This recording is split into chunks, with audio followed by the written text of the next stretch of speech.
thank you. Yes. I need that sound for the audio, so I can use it for my tapes, for my comedy tapes. You know, my auditions for clubs. I'm like, hey, book me. I'm beloved in New Jersey. I just realized I'm human pizza recently. I'm greasy. I'm cheesy. I'm beloved in New Jersey. Fucking awesome. The thing though is, I'm very far left politically, but like I'm upper middle class, so I'm like a silver spoon socialist. I'm like the worst. It's like, eat the rich. It's like, no, dude, you're an appetizer. What are you talking about? But I wrote some more political jokes recently. Well, brought one back. My favorite president was the 12th president, Sack Taylor. He died a couple years into his presidency. He was an abolitionist. He was against slavery. Very noble guy. So they thought he got poisoned. He ate, like, bad cherries at, like, a fair, and they thought he got poisoned. They took him out in the 90s, and they did this test on him with this machine to figure out, like, how he died, actually. And it was just diarrhea. It was just diarrhea. He just died from diarrhea. That's all it was. And when Trump was president, he had on his office, on the desk, he had a red button that always made people nervous. It wasn't a bomb or anything. If he pressed it, he would get a Diet Coke. So my idea was they should have just filled that Diet Coke with a bunch of laxatives, and they could have just killed him there. You know. Also, I wonder if that's a test. I wonder if they make the first president go to the bathroom a lot just to make sure that he doesn't, you know, die that way. You know, that's how I feel. I was in the South like a little bit before when I was driving my parents to Florida and you know, Georgia and stuff. And people are very nice in the South. They're very sweet. They give you their shirt off their back. It's a pro Donald Trump shirt, but it's a shirt off their back. So, you know, it's nice. I'm not good at being a person.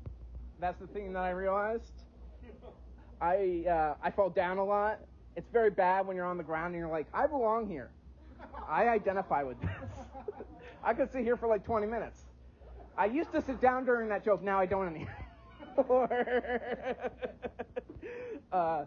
I like redheads.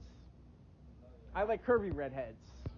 Like Christina Hendricks, Jessica Rabbit, Garfield. Garfield and I have actually really hit it off. We really hit it off. We both hate Mondays. We both love lasagna. And we're both fat pussies. Now, here's the problem with that. I have a lot of comedian friends, and they're jokesters. They're tricksters. They send me hardcore Garfield porn. I'm like, what is the FBI going to think about this? Like, you know, but there's a huge community of Garfield fans. I like curvy women. Like, I'm really into big boobs, like big natural tits. And it's weird because, like, the first ever, like, experience I had with bro sexually was, like, fake at a strip club.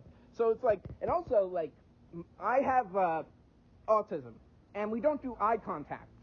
So I'm constantly have the excuse of looking at a girl's cleavage.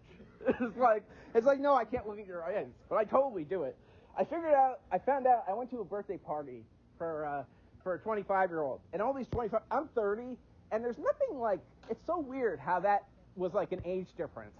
But they told me a phrase for that, looking at a girl's cleavage, is called wildebeesting. And I'm like, yes, I do that all the time. It's a terrible habit. It's real bad. I think, like, my problem with, like, dating a woman is, like, I'm not a protector. Like, that's not what I would be able to do. If there's a fire, I'm just leaving you. Yes, I know I made you make me the cookies, but I'm leaving. That's what's going on.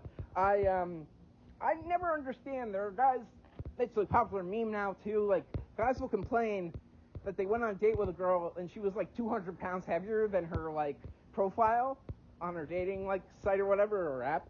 I don't give a shit, dude. We're sharing appetizers. That's what's going on here. As long as you can fin the fishnet stockings later, it's fine. I'm not going to get sincere in that moment because I had no game, but I like to imagine it for later.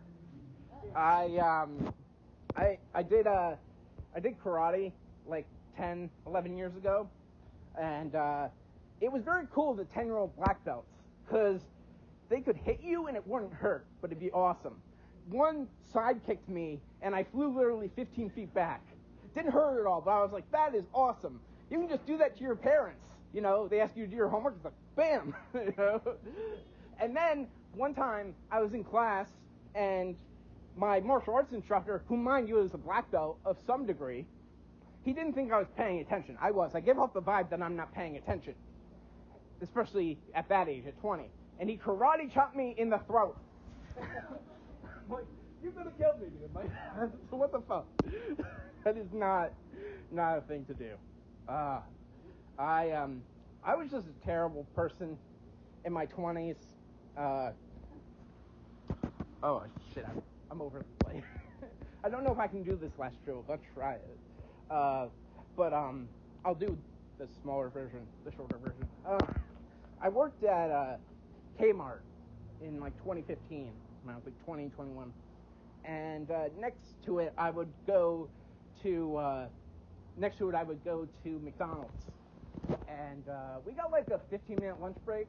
I always took a 45-minute lunch break because I'm a rebel without a cause at that point. And I would go there, and I get my chocolate milkshake and my cheeseburger and whatever. And one time, this basketball player came in, and he was really frustrated. He was looking at the chart, the menu, and it has all the thing for like the nutrients or whatever, and like all the calories and stuff. And he was just like frustrated. And he looks at me long enough to see me dunking my cheeseburger and my chocolate milkshake and eating it. That's an abusive way to eat. Like neurotypical people, they'll like show like their partner the french fry into the milkshake, they'll eat it. I'm just doing a gluttonous thing. And he just looks at me and runs, and it's like a bad omen. And I'm just like, yeah, you're in my half court now, man. Like, that's how I felt. Thank you.